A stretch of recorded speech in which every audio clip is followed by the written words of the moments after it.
Kami naikkan hanya di hadirat-Mu Bapa, Tuhan dan Juru Selamat kami hidup, Yesus Kristus, Allah yang Esa, Allah yang Tunggal, Allah yang Maha Kuasa. Dan oleh karena kasih karunia dan kebaikan Tuhanlah kami ada hingga sampai hari ini. Meski dalam hidup kami harus berjuang, harus bertahan dari berbagai macam tantangan dan cobaan kehidupan. Namun sekali lagi kami pantas dan layak mengucap syukur oleh karena Tuhan ajaib dan perbuatan-Mu ajaib dalam kehidupan kami. Pagi ini Tuhan, karena kebaikan Tuhan pula kami berkumpul di tempat ini. Kami kembali berkesempatan untuk menikmati kebenaran sabda firman Tuhan. Dan biarlah ini memberikan kekuatan yang baru, memberikan semangat yang baru, memberikan iman yang baru dan diperbarui oleh karena firman yang boleh kami dengarkan bersama-sama. Tuntun hamba-Mu yang jauh dari sempurna ini Tuhan, supaya setiap tutur kata yang terucap sungguh-sungguh berasal daripada Tuhan, dan Tuhan yang menyempurnakan segala sesuatunya. Berkati hati, pikiran setiap jemaat, setiap mereka yang mendengarkan firman Tuhan ini, supaya sungguh-sungguh mereka menerima berkat yang daripada Tuhan. Terima kasih Tuhan. Selama beberapa menit ke depan hamba menyerahkan waktu ini dalam tangan kuasa-Mu. Biarlah kuasa Tuhan dan Roh Kudus ada di tengah-tengah kami semua dan memberkati kami semua. Dalam nama-Mu Tuhan kami Yesus Kristus, Tuhan dan Juru Selamat kami yang hidup, kami berdoa dan mengucap syukur. Amin. Selamat pagi. Selamat pagi. Bagaimana kabarnya? Bagaimana? Lemes ya. Akhir bulan lemes.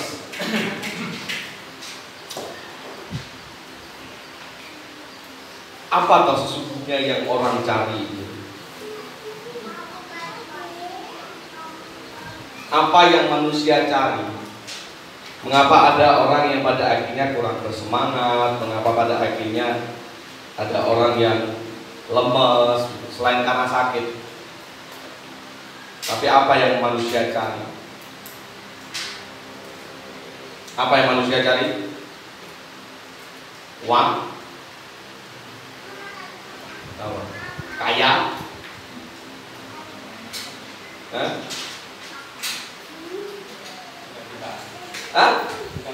Sukacita? Ayo, santai ini sampai jam 10.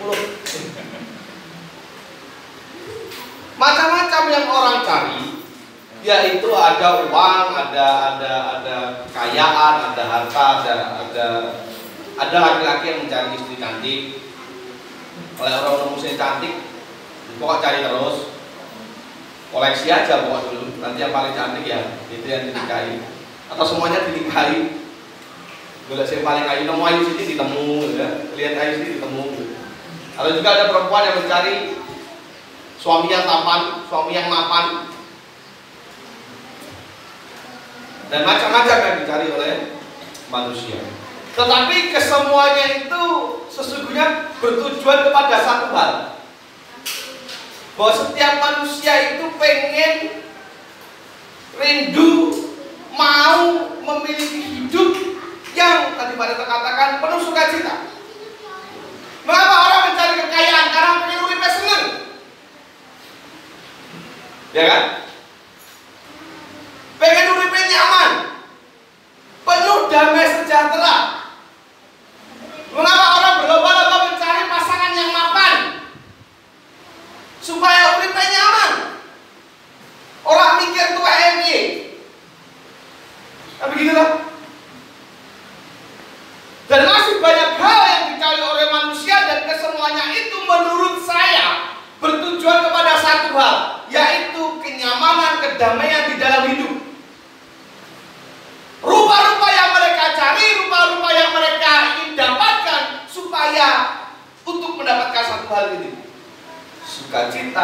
dan damai sejahtera.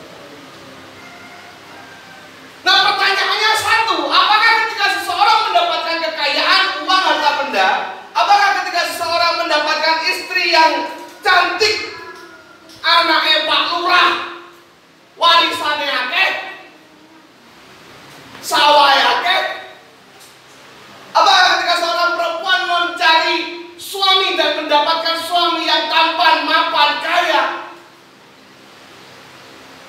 menjamin bahwa hidupnya dan masa depannya akan dipenuhi sukacita dan damai sejahtera?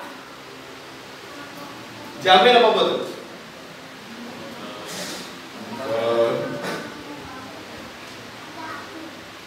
Karena pada kenyataannya di sekitar kita banyak orang yang mungkin uangnya lebih banyak dari kita, lebih kaya dari kita, tapi uripe ora penak. Hidupnya dipenuhi kegelisahan. Ya kan? Ada banyak suami yang mungkin istrinya lebih cantik dari kita, dari istri kita maksudnya.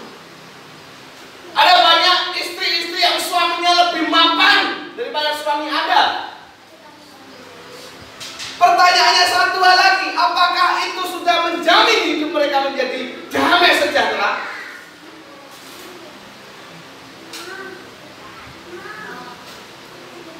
Lalu di mana sesungguhnya damai sejahtera yang sejati? Di mana kita bisa mendapatkan sukacita yang sesungguhnya? Dan apa itu sesungguhnya damai sejahtera? Jadi menurut hikmat saya, damai sejahtera itu bukan keadaan di mana Anda senang. Sesungguhnya bukan itu. Senang yang dalam arti senang, ya senang. Duitnya akeh, urah-urah, kata sesuk ora perlu mikir kudu makan apa, wis jelas cemepak, sehat ora sakit. Bukan itu yang dimaksud damai sejahtera. Tapi menurut saya, menurut firman yang saya percayai, bahwa damai sejahtera adalah satu keadaan di mana mau punya nggak punya uang, mau sehat ataupun sakit, mau istrimu seperti apa, mau suamimu seperti apa, mau anak-anakmu seperti apa, engkau tetap memiliki sukacita karena percaya bahwa Yesus turut bekerja dalam segala sesuatu untuk mendatangkan. Itu namanya damai sejahtera. Itu menurut iman saya. Jadi mau situasi seperti apapun gak akan mempengaruhi damai sejahtera. Makanya seringkali saya singgung, kenapa banyak orang Kristen yang dinilai oleh orang lain, nopo to wong Kristen gak senengane guyu-guyu. Ora perlu stres to ya. Maksudnya mbok urip seperti apapun musim pandemi ora enek gawean ya, usahane ya sepi. Tapi kok tetep wongnya kok tetap sumringah, ora tahu ketok sedih. Pernah enggak dinilai seperti itu? Pernah tak? Napa to wong Kristen mbok walaupun situasi kayak ini nek gereja tetap nyanyi-nyanyi. Seneng-seneng. Ini yang membedakan seringkali saya katakan, karena ada damai sejahtera yang tidak dimiliki oleh orang-orang lain. Ada sukacita yang tidak terpengaruh oleh situasi dan kondisi. Nah, kembali lagi ke pertanyaan di awal, dari mana kita bisa mendapatkan itu? Firman Tuhan dalam kitab Petrus atau surat Petrus yang kedua. Surat Petrus yang kedua, pasal yang pertama. Nah, bingung boleh Petrus apa buka. Surat Petrus yang kedua atau 2 Petrus. 2 Petrus pasal yang pertama.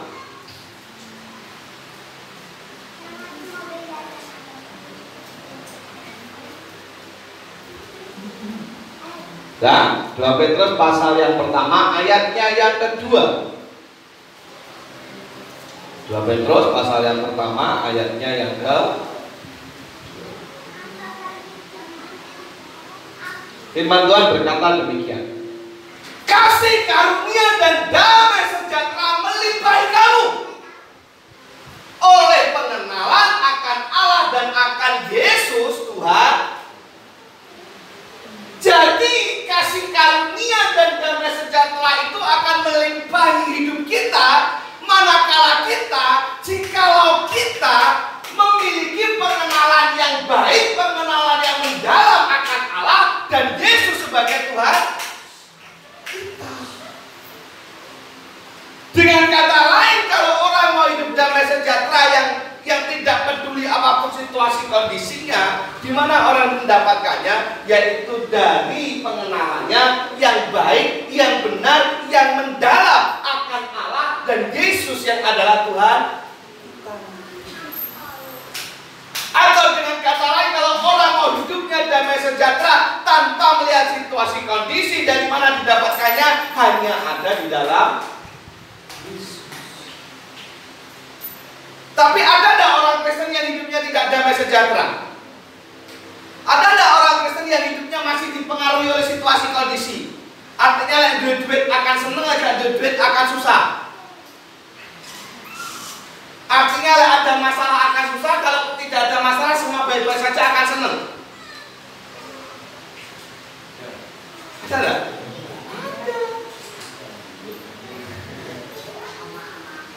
Cueknya pak, rasanya bojoku apa? Marahnya malas sembarang-barang, malas dongo, malas neng gereja. Ada nggak ya seperti itu? Banyak. Mengapa itu bisa terjadi? Karena dia tidak mengenal siapa Allah dan Yesus Kristus sebagai Tuhan dan Juru Selamatnya. Makanya jadi orang, saya katakan, jadi orang itu jangan latah. Ketika ditanya, apakah Anda percaya Yesus sebagai Tuhan dan Juru Selamat? Apakah Anda percaya Yesus sebagai Tuhan dan Juru Selamat? Orang percaya? Orang bisa jawab.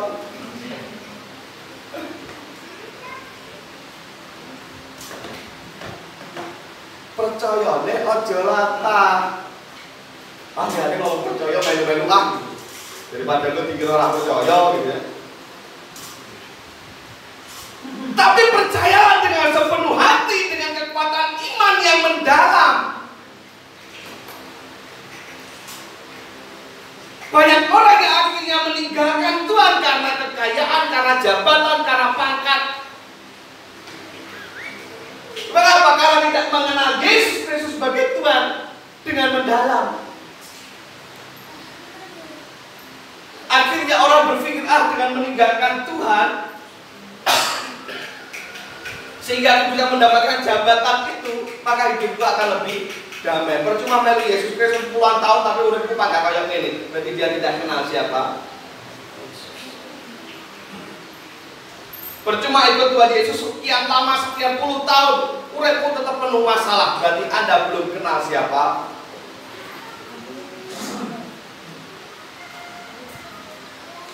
Apalagi makin kesini dunia makin menawarkan berbagai macam penyesatan.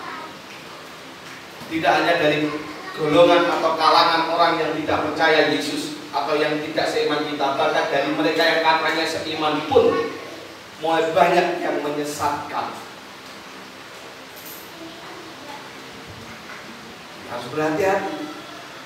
Maka dari itu kenalilah Tuhanmu dengan mendalam. Milikilah pengalaman secara pribadi dengan Tuhan. Maka pernah saya katakan begini, salah satu cara untuk mengenal Tuhan dengan mendalam, salah satunya adalah ketika engkau punya masalah, biasanya itu paling gampang diserang. Imannya gampang digoyahkan. Punya masalah apapun, masalah ekonomi, masalah keluarga, masalah apapun, itu paling gampang. Gampangannya ada itu ada Vera, ini sama saya. Nah Vera, neng Arab. Vera ini gak duit, galau. Tiba-tiba saya nawari, untuk piro apa ini, neng meluas. Rawanan seperti ini rawan untuk ente. Maka dibutuhkan pengenalan yang mendalam. Piye carane? Saya pernah katakan ini. Ingatlah kembali bagaimana Tuhan menolong hidupmu kemarin. Anda kan punya masalah gak cuma hari ini. Kemarin punya masalah gak? 1 bulan yang lalu punya masalah enggak? 1 tahun yang lalu punya masalah enggak? 10 tahun yang lalu punya masalah enggak? Ditolong atau tidak? Jujur jawab, ditolong atau tidak? Lalu kenapa sekarang khawatir?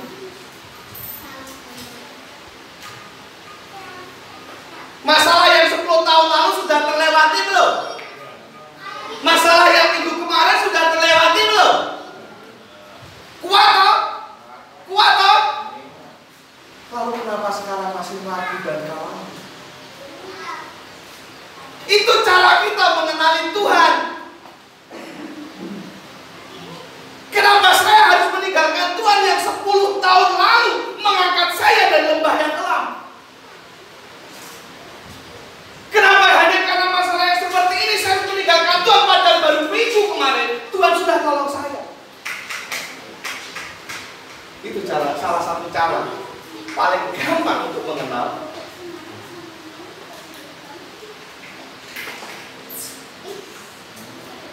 Selain bertanya kepada orang-orang yang memang berkompeten, kalau ada yang ragu, kalau ada yang bertanya-tanya tentang benar toh imanku, apakah benar toh Yesus Tuhan dan sebagainya, tanya kepada orang yang berkompeten. Apakah itu pendeta kalau yang Anda percaya, atau mungkin saudara seiman kayak saya jawab baru ke pendeta, silakan.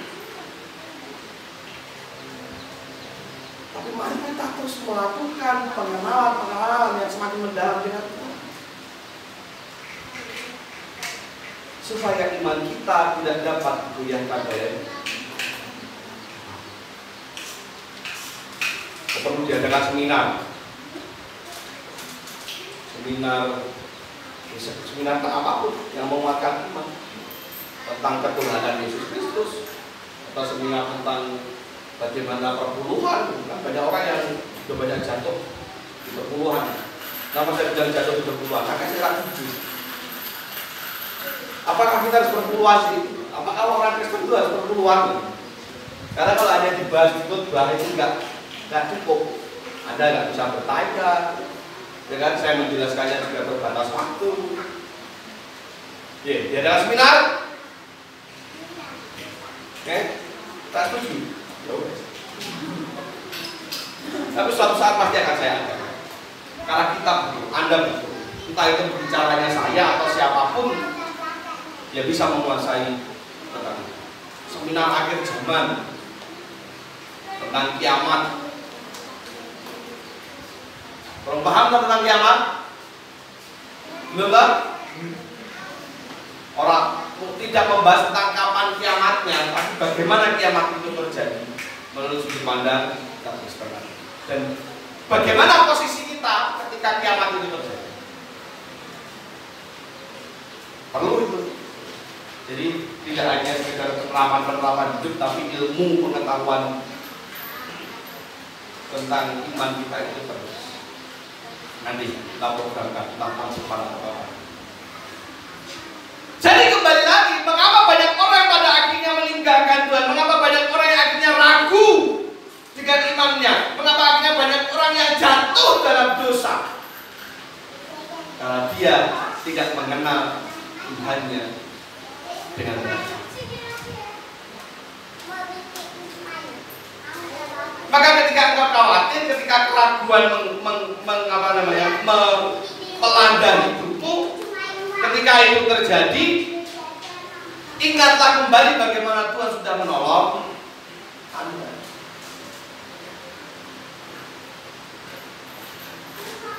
Karena manusia itu nggak bisa dijaga nih. Seringkali saya ingatkan, loh, kalau Anda minta tolong sama manusia itu salah. Apapun masalah Anda, minta tolong sama manusia itu salah. Lupa katanya makhluk sosial, iya. Tapi yang pertama kali, ketika kau punya masalah pertama-tama orang yang harus pribadi yang harus tahu, yang harus engkau datangi adalah, kalaupun minta tolong kepada sesama manusia, jangan mengharapkan apapun darinya. Ditulung syukur, gak ditulung ya wes.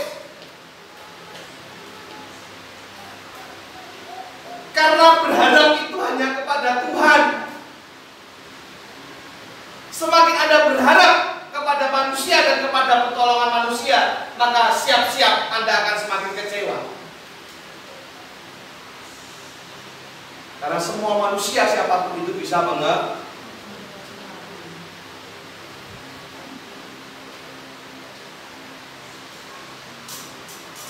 gitu ya.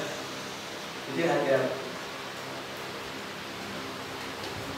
Karena kan kita manusia sesama manusia juga punya masalah, punya pergumulan masing-masing, Pak. Saya lagi punya masalah nih. Tiba-tiba Pak Gatian datang minta tolong sama saya. Masalahku orang apa loh, Pak? Ya minta maaf pressure dulu, Pak. Terus Pak Gatian untung. Waduh, terus kan aku dulu. Kok dia ngomong aksen gitu. Salah, Pak. Setiap orang punya latar belakang masalahnya masing-masing. Yang salah siapa kalau seperti itu? Yang kita yang terlalu berharap kepada pertolongan manusia. Mengapa banyak orang yang terlalu berharap kepada pertolongan manusia? Karena sekali lagi nggak mengenal dengan baik tentang siapa Yesus sebagai Tuhan. Makanya hidupnya sering galau, sering ragu, sering khawatir.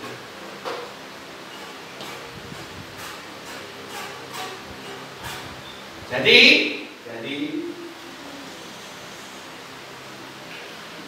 mari kita mengenal Tuhan kita dengan lebih sungguh. Mukanya ya kita aja mau bikin bantal. Buka Alkitab dibuka angel, padahal wis lawas. Rupanya ya wis coklat. Lagi anyar, guys, piye meneh. Ini buka lebar per lebare ya somreng apa angel kelek lak karuan. Tondo ora tau di buka. Lu kan sekarang kan ada HP. Ayo, sing muni ngono, mari enggak sekarang dicek. Bawa ke depan HP-nya. Story terakhir yang kamu buka di HP apa? Ayo. Dan sekarang bisa dicek HP itu di story-nya atau riwayat bukaan yang terakhir apa? Jangan-jangan kita malah nggak masuk di story-nya, nggak masuk dalam riwayat pencariannya. Jadi gue apa wajah kita di HP? Bagaimana mau mengenal Tuhan dengan lebih dalam kalau nggak pernah baca firman-Nya? Wong sing rajin baca firman-Nya aja cek bingung, masih banyak yang dipertanyakan dalam dirinya. Siapa yang pernah baca Alkitab minimal 1 kali sampai Kejadian dan Wahyu, minimal 1 kali? Ada yang pernah? Apa? Bukan sombong, bukan jangan takut dianggap sombong. Jujur sudah, Pak Didi sudah minimal 1. Pak Eko, Pak Rabini, Bu Yohana, ada lagi? Minimal 1 kali sak putaran Kejadian sampai Wahyu. Ada? Ada lagi? Enggak apa-apa, katakan loh. Enggak ada? Atau enggak ada yang mau ngaku? Nah, lagi tak takon iki sing wis maca sak putaran, apa meneh sak putaran. Mudeng lah. Mudeng kabeh dah. Mudeng kabeh dah Pak Didi. Hah? Enggak toh? Enggak semua. Lah mudeng kabeh kok enggak toh? Cek bingung toh? Bingung toh? Apa meneh sing ora tau maca? Itu loh maksud saya. Saya wis maca sak putaran tak aja bingung. Apa meneh sing ora tau maca? Lho ya aja guyu. Saya wis maca sak putaran tak tentu kenal Yesus Tuhan sebagai juru selamatnya sungguh-sungguh kok cek iso goyah kok. Lah tiba-tiba Pak Didi ditawari jadi jaksa tiba-tiba. Tapi coba iman mungkin jadi segoyah kok. Mungkin dapat ditawari Pak. Oh bagi Tuhan apa yang bisa mungkin.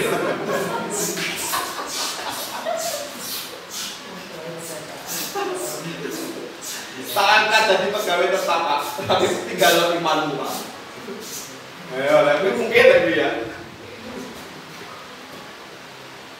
Ya bukan bermaksud menghakimi, bukan berarti meragukan. Tapi orang namanya manusia dan bicara mungkin nggak mungkin pasti mungkin saja. Mungkin saja jadi bisa kegoda jeneng menungso. Padahal waktu Alkitab kejadian karo Wahyu teh. Lah apa bener sih ora tau maca. Kon kenal Tuhan, kon kuat imannya dari mana?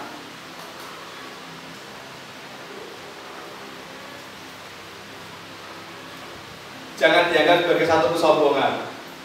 Tapi angkat tangan loh. Saya berdoa minimal doa pagi bangun tidur dan doa malam sebelum tidur, doa makan 3 kali, minimal 5 kali sehari berdoa. Sopo angkat tangan. 1, 2, 3, 4. Liane 6. Liane sudah tak itu. Liane deh. Kurang dari 5.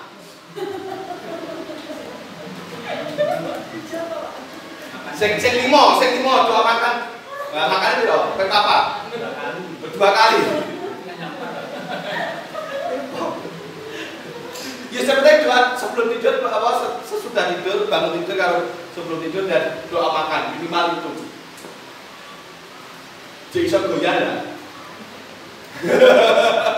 Apa benar sing ra tau donga? Apa benar sing ra tau donga? Mau apa Tuhan? Mau mengenal Tuhan dari mana kalau kehidupan doamu saja kacau? Proses sergap doa bahkan ketika berdoa syafaat menyediakan waktu pribadi di rumah sampai berjam-jam sampai nangis-nangis. Jadi iso mencelok. Kau udah kok mengharapkan hidup penuh kasih karunia dan damai sejahtera melimpah. Dari mana? Sumbernya saja nggak kita kenali. Ini kan sumber. Iya dah. Sumbernya saja nggak Anda kenali. Anda tidak dekat dengan sumbernya, mau mendapatkan damai sejahtera melimpah dari mana? Dalane kau di bro. Orang temu dalane, tidak ketemu. Hah? Nek gereja seminggu pisan. Musan bae mulai. Oh no, saya dibuka. Bagaimana komunikasi rata oleh gereja? Kamu mengharapkan damai sejahtera dari mana ketika kita tidak kenal dengan sumbernya, ketika kita tidak dekat dengan sumbernya? Apa yang Anda harapkan lagi? Wong sing orang pribadinya taat aja bisa dibuat hancur-hancuran. Sopo? Ayo. Kurang taat apa? Tuhan izinkan hidupnya hancur lebur. Nah, kok kita sing taate mung pukul tau. Mau hangat-hangat engeknya ayam. Kadang setia, kadang enggak. Kok mau mengharap hidupnya damai sejahtera? Kok wani-wani meneh kuliah yo. Itu yang harus kita koreksi dalam ini.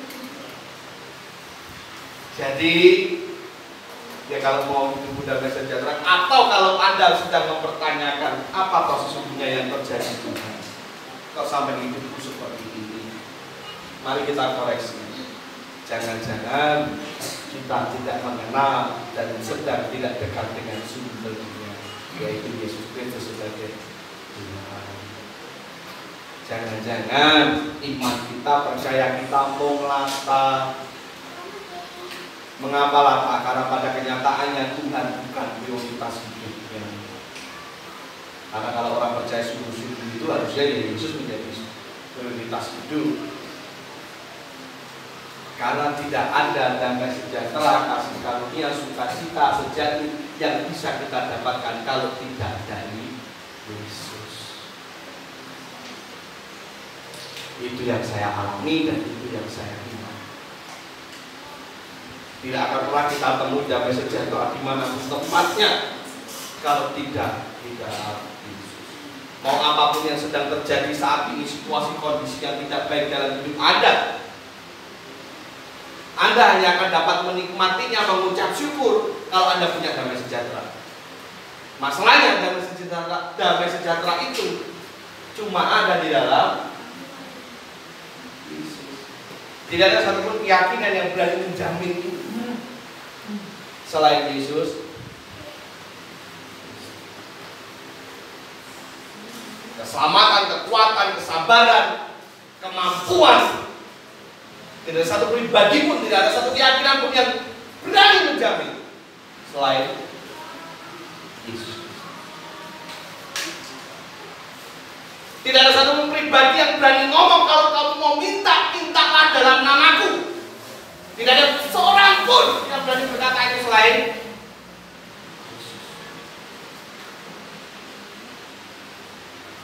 Yuk, mari kita kenal lebih dalam siapa Yesus Kristus. Pengalaman-pengalaman hidup dengan semakin setia berdoa, semakin setia kita diwaca. Terus dimudahkan teknologi dengan adanya Alkitab elektronik di HP diwaca. HP mungtek nonton YouTube, nonton drama Korea, nek TV nonton FTV, nek YouTube nonton FTV. Apa ini? Waca kita pengen HP. Kok pengen urip damai sejahtera dari mana? Babar kalau ngomong gitu. Intinya tidak ada tempat lain di mana Anda bisa mendapatkan sukacita dan damai sejahtera yang sedang selain di dalam Yesus. Iklan. Kalau aku cari damai, hanya aku dapat dalam Yesus. Kalau aku cari ketenangan, hanya aku temui di dalam Yesus. Tak satu pun dapat menghiburku, tak satu pun dapat menolongku. Hanya Yesus jawaban hidupku. Kita akan nyanyikan sebagai pujian respon, tapi kita sebelumnya akan berdoa terlebih dahulu. Bapak kami surga, terima kasih untuk firman Tuhan-Mu pada pagi hari ini. Biar ini mengingatkan, menegur, sekaligus menguatkan kami kembali, membawa iman kami semakin kuat kepada Tuhan, bahwa tidak ada tempat di mana kami mendapatkan damai sejahtera hidup, sukacita yang sesungguhnya, dan kasih sekarunia yang melimpah selain di dalam Tuhan Yesus. Ajar kami semakin mengenal Tuhan lebih dalam lagi. Ajar kami semakin dekat lagi hidup dengan Tuhan. Apapun situasi kondisi yang terjadi di sekitar kami saat ini, di dalam kehidupan kami saat ini, kami percaya dengan hidup tinggal diam berserah kepada Tuhan, maka sukacita dan damai sejahtera itu tetap melekat dalam kehidupan kami.